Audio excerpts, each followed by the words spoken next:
अल्हम्दुलिल्लाह शाबानुल मुअज़्ज़म का मुतबर्रक महीना तशरीफ़ ला चुका है और इसकी आमद के साथ ही रमज़ान की आमद की तरफ भी मुकम्मल तौर पर तवज्जो हो जाती है। तो कोशिश यही करनी चाहिए कि माह रमज़ान से पहले आने वाला ये महीना जो हमें हकीकतन माह रमज़ान की तैयारी की तरफ माइल करता है कि अनकरीब मेहमान आने वाला है, इस्तक़बाल कर लें, तो हमें होशियार होना चाहिए और अपने लिए कोई लाहे अमल इख्तियार करना चाहिए। इसके लिए सबसे पहली चीज़ अपना एहतिसाब होता है कि हम किस तरह की ज़िंदगी गुजार रहे हैं, और इसको अगर हमने शाबान में कंट्रोल नहीं किया तो रमज़ान में यकीनन वही सिलसिला जारी व सारी रहेगा। अगर वक्ती तौर पर रुका भी, जैसे शुरू के कुछ दिनों में इंसान थोड़ा सा माहौल की अचानक रूहानी तब्दीली की बिना पर अपने अंदर तब्दीली महसूस कर लेता है और उसमें बज़ाहिर कामयाब भी हो जाता है, लेकिन वो कामयाबी 2, 3, 4, 5, 6 रोज़ से ज़्यादा नहीं होती और फिर इंसान उसी साबिक़ा रूटीन की तरफ आ जाता है।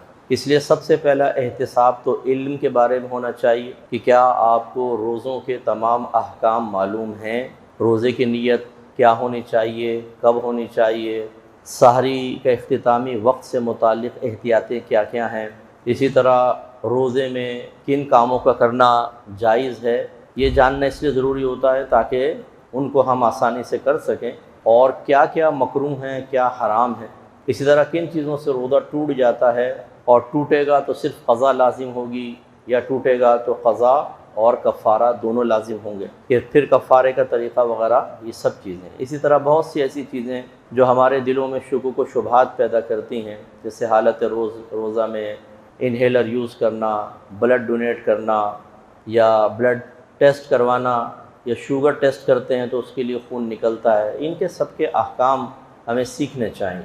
तो फिर ये इल्मी एतबार से मसाइल की रोशनी में काफ़ी हद तक हम अपने रोज़ों को अच्छे अंदाज से गुजार सकते हैं। दूसरी चीज़ जो होती है एहतिसाब अपनी रूहानी तरबियत के एतबार से। अगर बेजा गुस्सा है, अगर रूह गंदगी की तरफ ज़्यादा माइल है, ख़राब चीज़ें देखना, ख़राब चीज़ें सुनना, ख़राब सोहबत में बैठना, ये रूहानी गंदगी की अलामत होती है कि इंसान आसानी से गंदगी और ख़राबी को कबूल कर ले।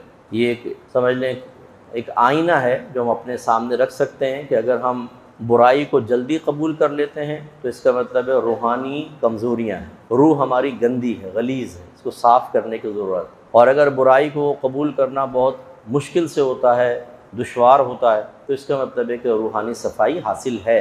जो रोज़ों के बारे में कहा जाता है जी रूहानी सफ़ाई का एहतिमाम कर देते हैं। वो सफ़ाई तो उस वक्त हो जब इंसान गंदगी से बचे।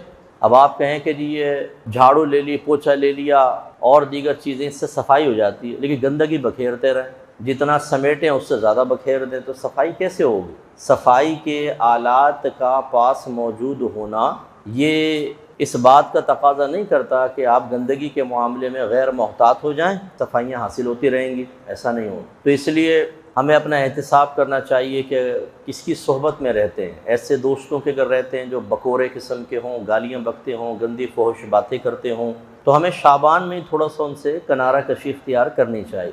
ऐसी अगर आपने टिकटॉक वगैरह ज्वाइन किया हुआ है या आप यूट्यूब देखते हैं और उल्टी सीधी क्लिप्स वगैरह देखते हैं, इन सब से आप किनारा कशी इख्तियार करें। नहीं करेंगे तो हालत रोज़ा में भी निगाहें बहकेंगी और नफ्स बेचैन होकर हमें उन चीज़ों की तरफ ले जाएगा कि जिनको देखने के बाद रोज़े की रूहानियत और नूरानियत बिल्कुल ख़त्म हो जाती है, एक ढांचा रह जाएगा और रूह ख़त्म हो जाएगी। इसी तरीके से जैसे आपको अर्ज़ किया, अपनी तबीयत पे कंट्रोल हमें करना चाहिए। अगर गुस्से के आदी हैं तो गुस्सा ज़ब्त करने की आदत पैदा करना शुरू करनी चाहिए। और ज़ब्त का मतलब क्या होता है कि जब गुस्सा आए तो इंसान ज़बान को, निगाहों को, हाथों को, पैरों को और अपने दिल को काबू में कर ले, इजहार ना होने दो गुस्से का। गुस्सा आना बुरा नहीं होता, गुस्सा तो आता। अच्छा, इजहार भी दो तरह का होता है, एक कि जिस पे गुस्सा आया उस पर आपने इजहार कर दिया, ये अक्सर दिल आज़ारी का सबब बनता है, इसमें एहतियात करनी चाहिए। एक है कि आपको गुस्सा आया, कमरे में चले जाएं और तकिए को पकड़ के खूब मार लें, आप उस पर गुस्सा उतार लें, ना गुनाह है ना कुछ है, आपका गुस्सा भी उतर जाएगा और किसी की दिल आज़ारी भी नहीं होगी। तो यूँ अगर आपको किसी के ऊपर गुस्सा आता है और आप उसके ऊपर नहीं बल्कि कहीं और कंट्रोल नहीं कर पा रहे और समझते हैं कि बाहर नहीं निकलेगा ये गुबार तो मुझे तकलीफ़ देगा, तो थोड़ा सा निकाल लें साइड वाइड में होके। लेकिन यूँ ना करें कि आपने रोज़ा रखा तो जैसे पूरे घर वालों पे एहसान किया हुआ है, बीवी पे रोब जमा रहे हैं, बच्चों को डांट रहे हैं, ओ शोर मत करो, अब्बा ने रोज़ा रखा हुआ है। भाई अब्बा ने कौन सा कमाल किया, पूरी दुनिया ने रोज़ा रखा हुआ है, तुम यहाँ होके आ गए हो, यहाँ पर पूरे घर का सुकून बर्बाद कर दिया, मुसीबत कर दी पूरे घर वालों के लिए। बीवी परेशान, बच्चे परेशान, करें तो करें क्या। इससे बेहतर तो मैं ये नहीं कहूँगा कि रोज़ा छोड़ दें, इससे बेहतर तो तुम जंगलों में निकल जाते, वहाँ जाके रोज़ा रखते। तो ये कंट्रोल करें वरना ये सवाब को ज़ाया करेगा। ऐसे ही जो बहुत ज़्यादा बोलने के आदमी हैं, ये हमारी बहनें भी ज़रा दर्स हासिल करें, हर वक्त में ची ची ची ची ची ची ची ची ची, उसमें फिर ग़ीबत भी निकलती है, चुगली निकलती है, तानाज़नी होती है, हम दिल आज़ारी करते हैं और बहुत सारे नाज़ेबा कलिमात ज़बान से निकल सकते हैं। तो इसलिए इसमें भी अपनी ज़बान को भी से कंट्रोल करना शुरू करें। शाबान में गौर करें हर बात को कहने से पहले कि इसमें दीन का या दुनिया का कोई फ़ायदा है या नहीं। आप कारोबारी बातें करते हैं, अपनी ज़ौजा से भी आप बात कर सकते हैं, अपने जज्बात, एहसासात, फीलिंग शेयर करता है आदमी। 10 ख़ानदानी बातें होती हैं जो ग़ीबत चुगली पर मुश्तमिल ना हो, वो आप कर सकते हैं। ये नहीं कि आपने बिल्कुल ही मुँह बंद कर लिया, अब सामने वाले सब परेशान बैठे हुए हैं बेचारे, वो अपना माफ़ी ज़मीर बयान करना चाहते हैं, आप मुँह करके उनको खामोश करवाएं। तो ये इस तरह की खामोशी जो सामने वालों को कोफ्त और अज़ियत में मुब्तला कर दे, उसे अगर आप सुन्नत समझते हैं तो फिर ये बिल्कुल गलत चीज़ है, ये कोई सुन्नत नहीं।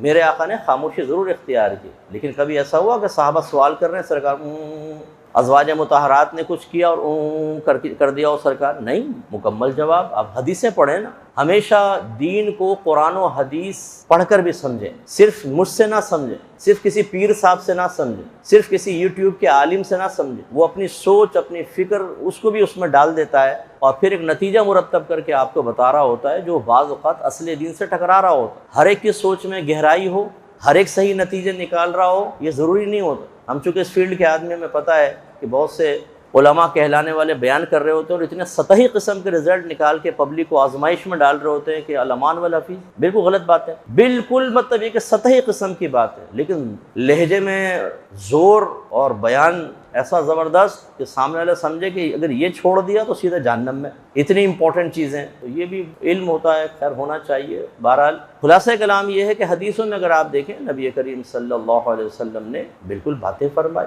बल्कि खामोश रहने से अच्छी बात कहना बेहतर होता है। हाँ, बुरी बात से खामोश रहना बेहतर होता है। और बुरी बात क्या है? जिसमें दीन दुनिया का कोई फ़ायदा ना हो। तो ये थोड़ा सा अपना जहन बनाएं कि शाबान में अपनी ज़बान को भी कंट्रोल में करने की कोशिश करें। या ज़्यादाना चलती है तो रोज़ों में भी चलेगी और रोज़ों की नूरानियत ख़त्म होगी। तो इल्म, दूसरा रूहानी गंदगी ख़त्म करना, तीसरा अपनी ज़बान वगैरह की एहतियात, गुस्सा वगैरह कंट्रोल करना और मसाइल वगैरह आप सीखें।